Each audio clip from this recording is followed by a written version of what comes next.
My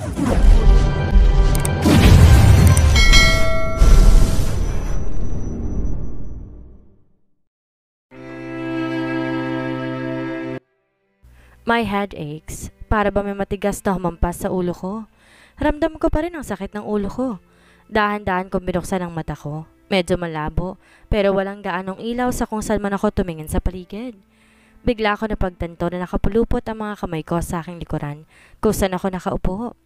Sinusubukan kong tumakas pero sobrang sikip. Kahit anong gawin mong pagpapumiglas dyan, hindi ka makakawala. That familiar voice. Bigla ako nanigas sa kanilalagyan ko. Kilala ko ang boses na iyon. Tumingin ako sa paligid ko sa nanggaling ang boses na iyon. Dinig ko ang pagtawa niya. Then bigla na lang may humila sa buhok ko mula sa likod. Naramdaman ko ay tinutok niya sa akin isang metal na bagay sa mukha ko. Pasabukin ko na kaya ang mukha mo. Tumawa muli siya ng malakas. Pakawalan mo ako dito.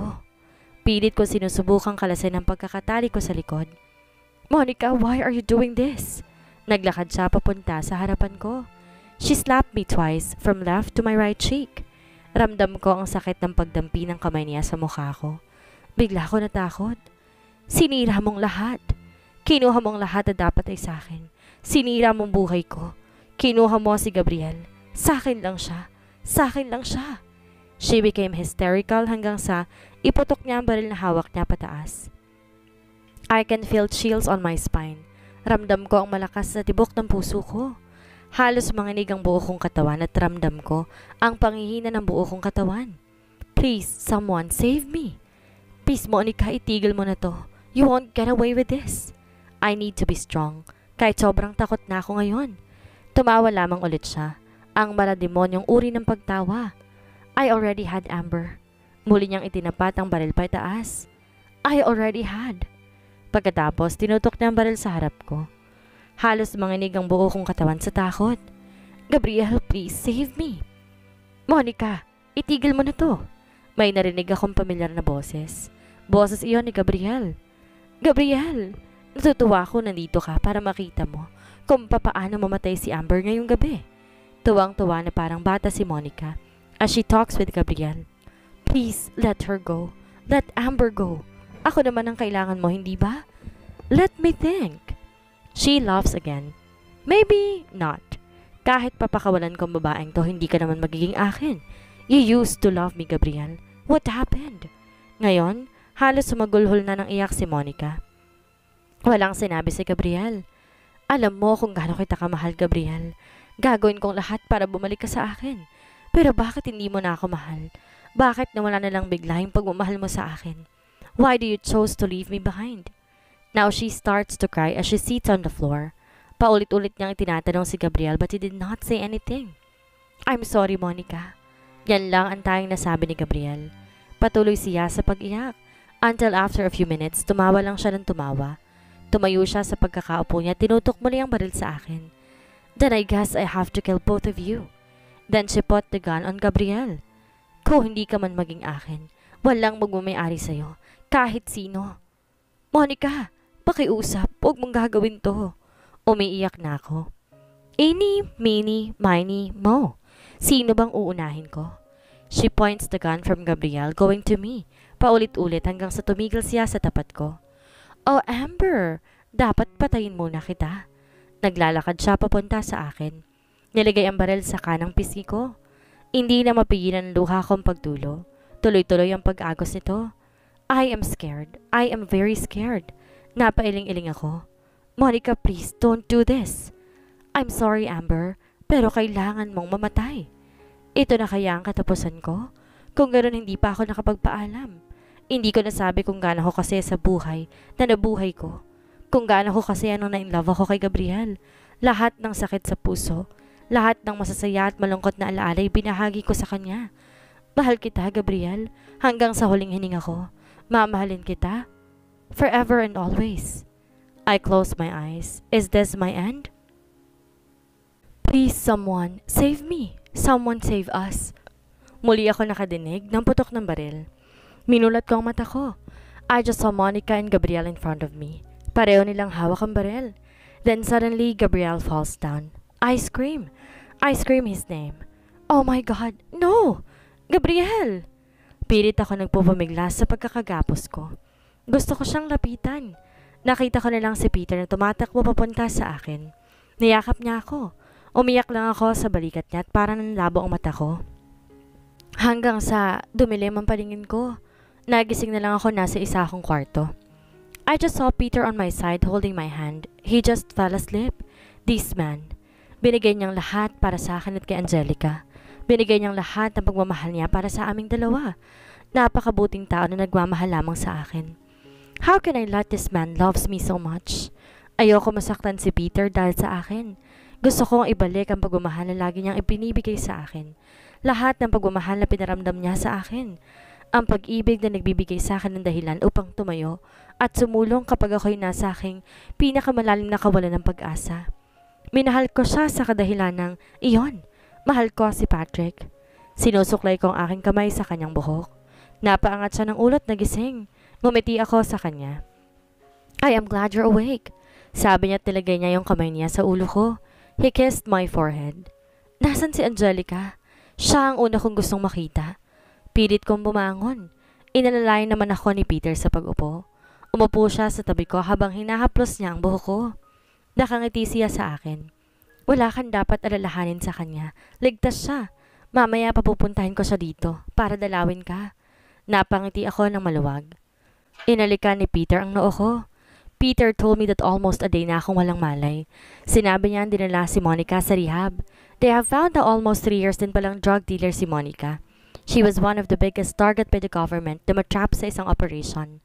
The moment that I was abducted was we are in their warehouse, kung saan nila tinatago at siniship ang mga drugs papasok at palabas ng bansa. Some of her clothes which were exported ay may kasamang drugs, which she shipped in different countries. Isang malaking sindikato ang kinabibilangan ni Monica at talagang determinado mga pulis na hulihin ang mga taong to. And I've got the chance itong ginawa ni Monica yung kalokohang iyon sa amin.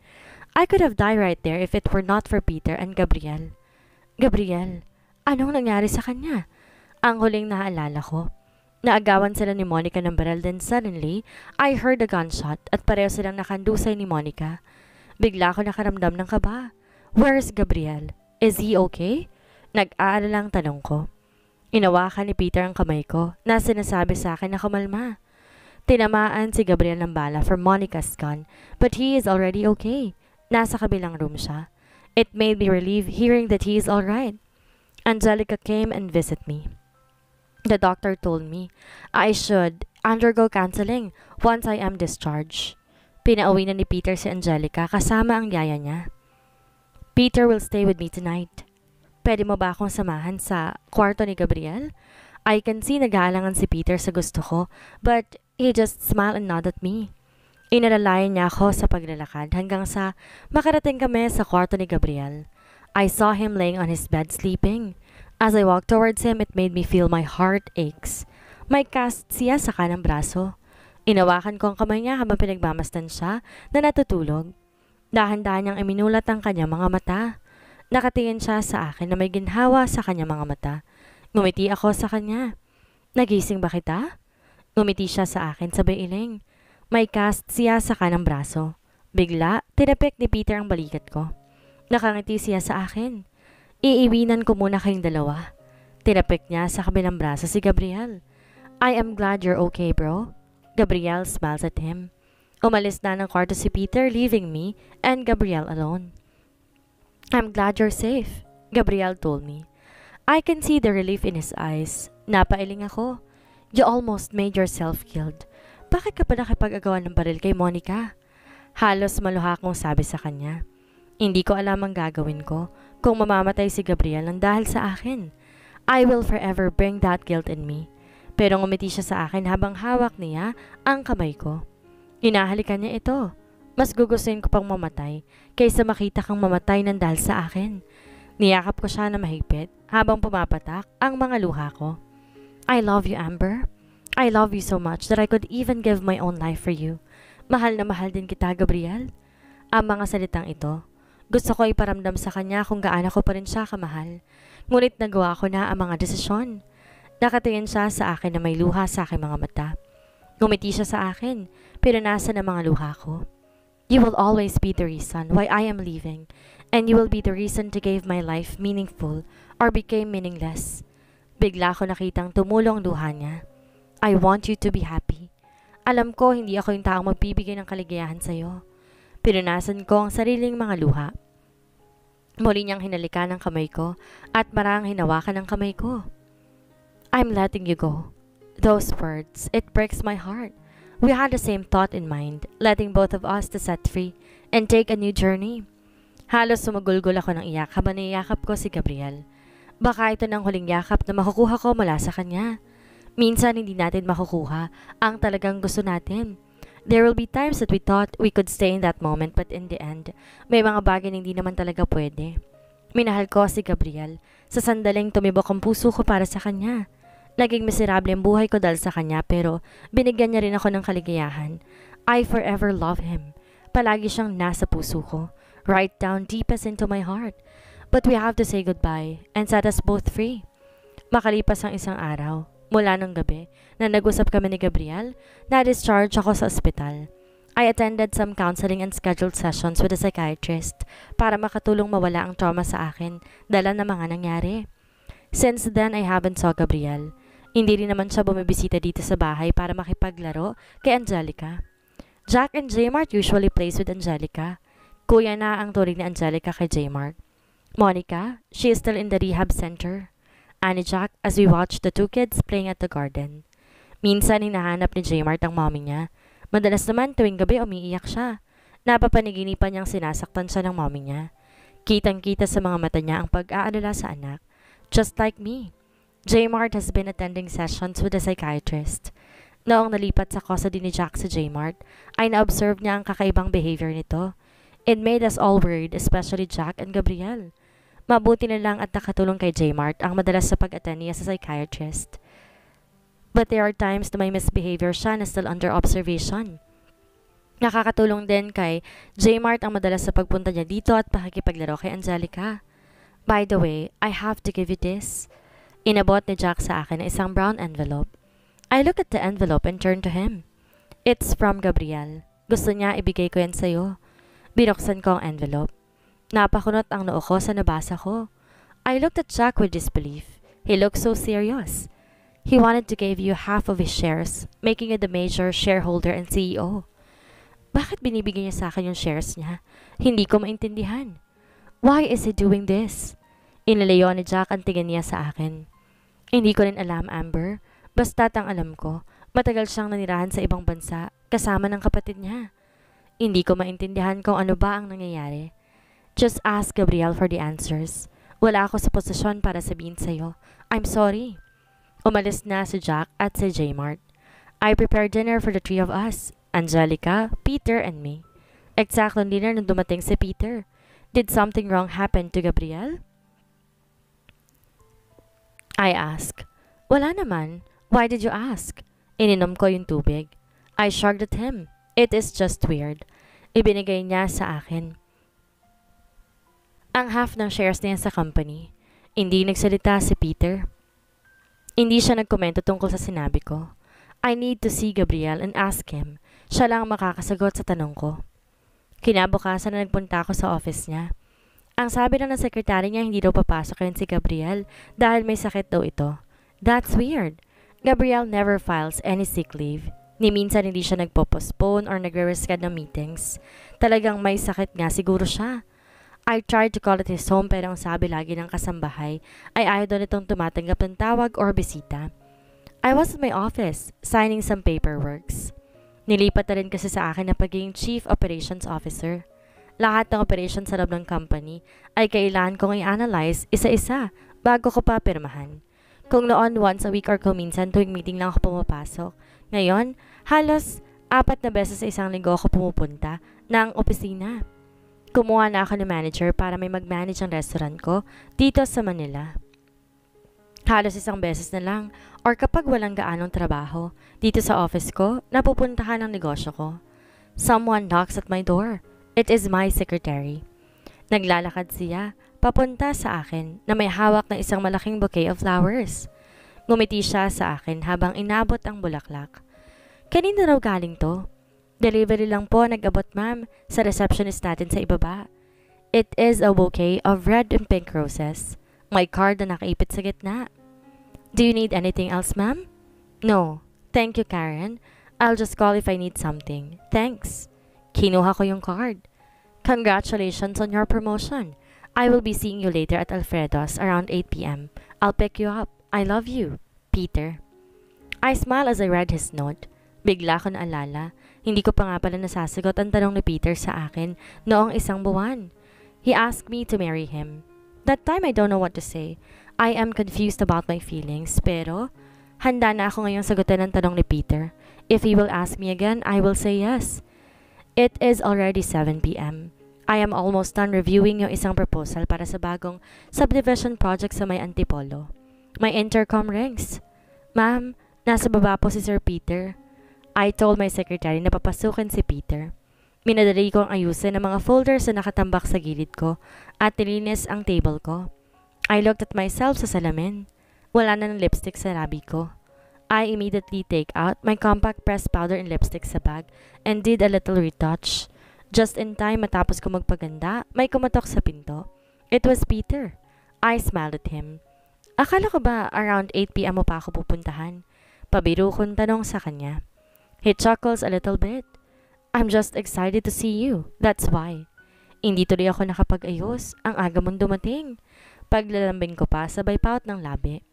He walks towards me and pinches my cheeks. He kisses my forehead. You don't need to look beautiful. In my eyes, maganda ka kahit wala kang makeup. He hugs me so tight. I hug him back. That's what I love about you. You always give me compliments. Naku, baka ma-spoil mo ako sa pabobola mong yan, ha? I will let you be spoiled. I will never stop complimenting you, and I will never stop loving you. We are old for these cheesy lines, pero it make my heart speed up from beating. Are you done with your work?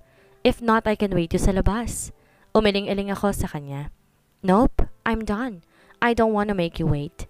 Let's go. We drive to the Alfredo's. The receptionist assisted us sa table kung saan kami naka-reserve. It was near the stage kung saan may tumutugtog na classical music. The ambience was classy. We take our orders. Peter also ordered a bottle of red wine. Looks like this is a special night. We talked about what happened to the both of us during working hours as we eat. Well, things are going to be tough for you now. I know you can do it. That's what I believe, and so as Gabriel.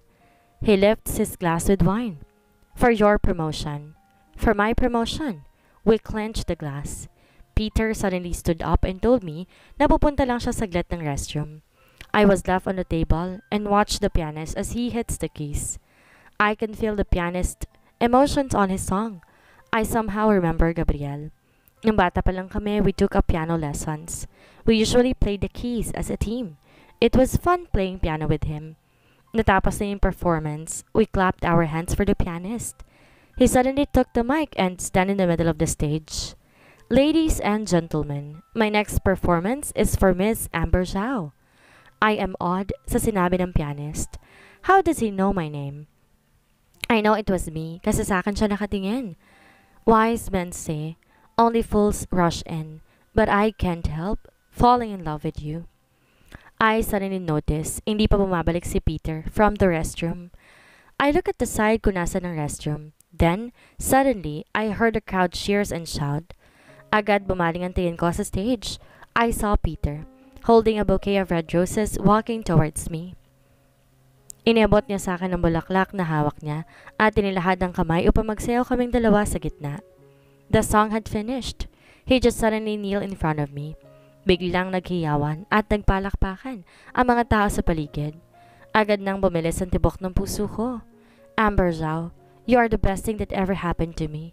You and Angelica are my everything. You are the reason why I wake up in the morning. You are the source of my happiness. I wanted to make this happiness last forever. Hindi magkamayaw na hiyaw ng mga tao.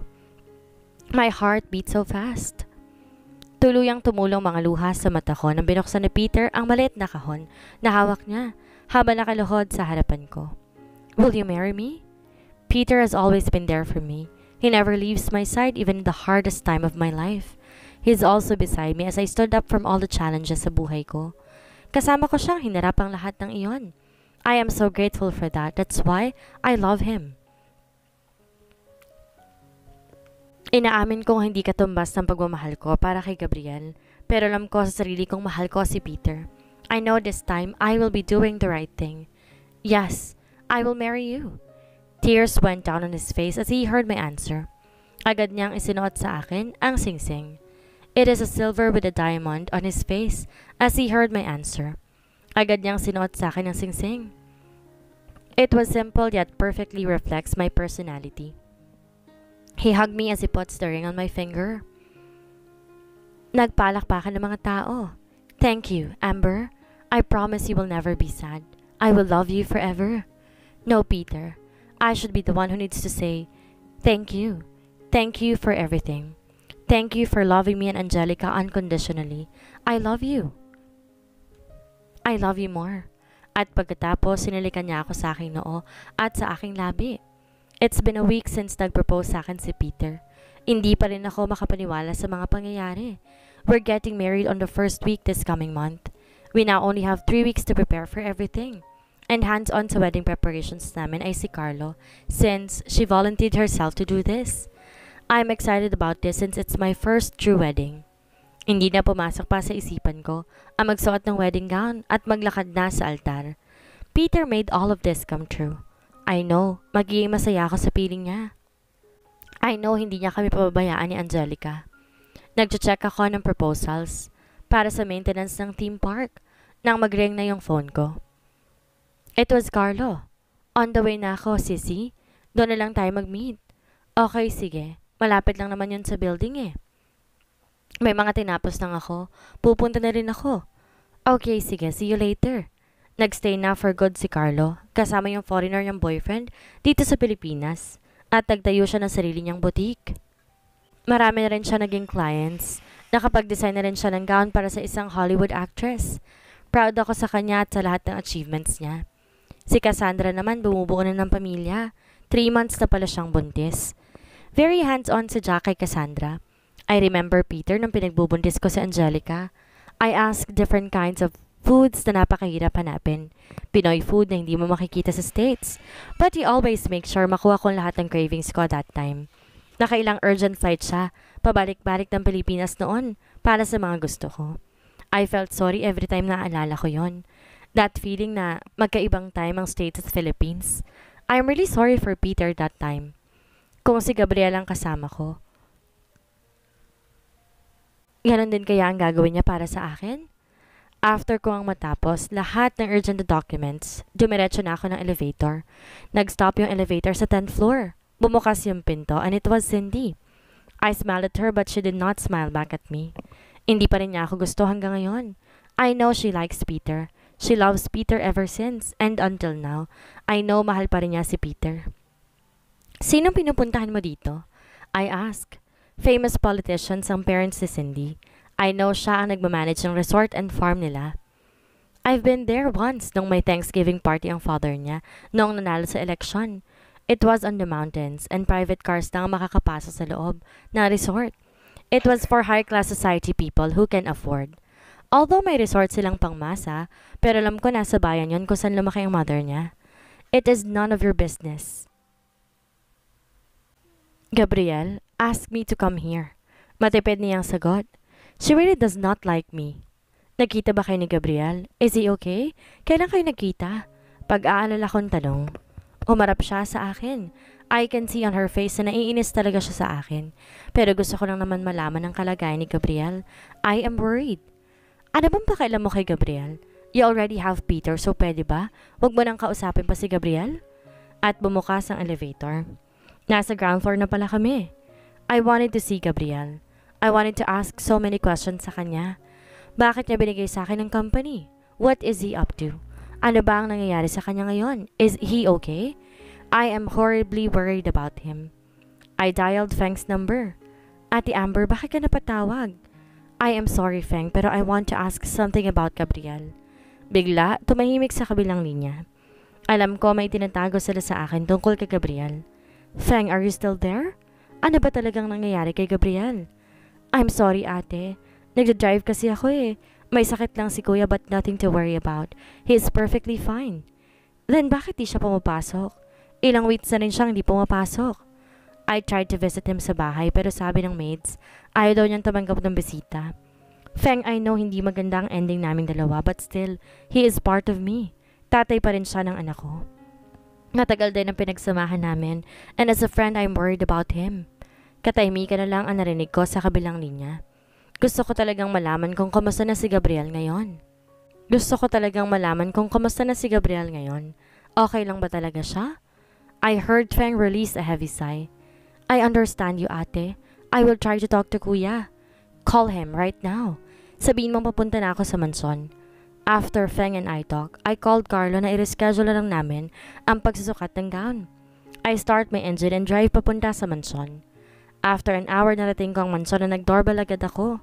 Pinagbuksan ako ng maid ng pintuan. Ano pong kailangan niyo, ma'am? Looks like bago ang maid na to. She's not familiar to me. Hindi niya rin ako kilala just like the maid last time na nakausap ko rin. This time I need to talk to him, no matter what. Hindi ako alis dito hanggat di ko siya nakakausap. I am Gabriel's ex-wife. I need to talk to him, I said. I did not want to make a bad expression, but this is the only way. Ay ma'am, wala man po nabanggit sa akin. May asawa si Sir Gabriel.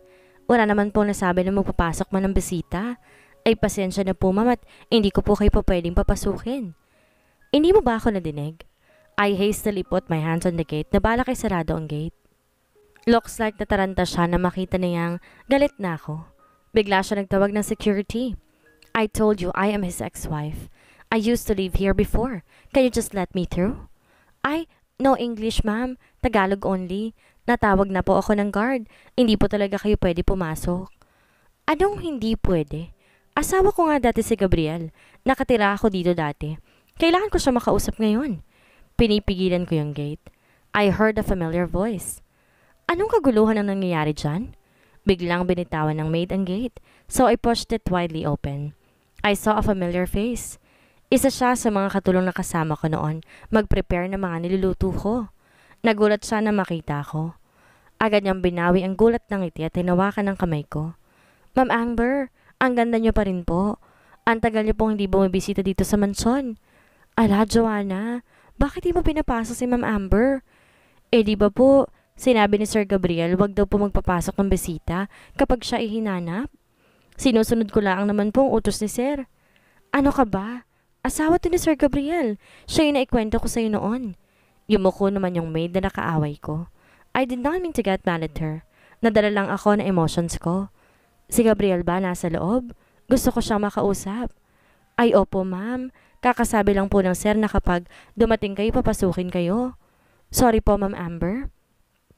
Sabi ng maid na kausap ko kanina. I tap her shoulder. Okay lang yon. I understand. Sorry kung nasigawan kita kanina. They guide me papasok. Asan si Mama? I asked nang makapasok na kami. Nasa bakasyon po ngayon si Ma'am. Inaasikaso po niya yung titirahan po nila doon sa US.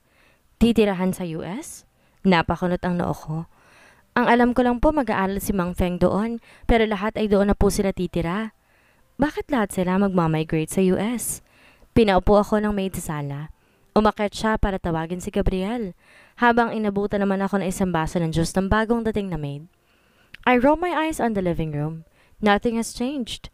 It was still the same as I was here 8 years ago. I used to live here but now I'm a stranger in my own cold home. Ilang saglit pa nakita ko ng pababa ng hagdanan si Gabriel.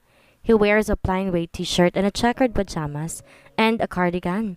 As he walks close to me, napansin kong ang laki na ipinayat niya. His eyes were quite swollen. Sobrang payat ng pisngi niya. Kahit naka-cardigan siya, I can see, pumayat siya base sa mukha niya. Is he badly sick? Ano ba talaga ang sakit niya? He smiles at me. I know pinipilit lang niya but I smiled back at him. Bakit ka napadalaw? He sits on the couch beside me. I have so many questions to ask. Bakit parang ang laki ng pinayat mo? Gabriel, tell me honestly. Ano bang nangyayari sa'yo? Why did you give me the company? Ano yung sinasabi nilang sa US na kayo titira for good? I cannot hide my emotions. Ano ba talaga ang sakit mo?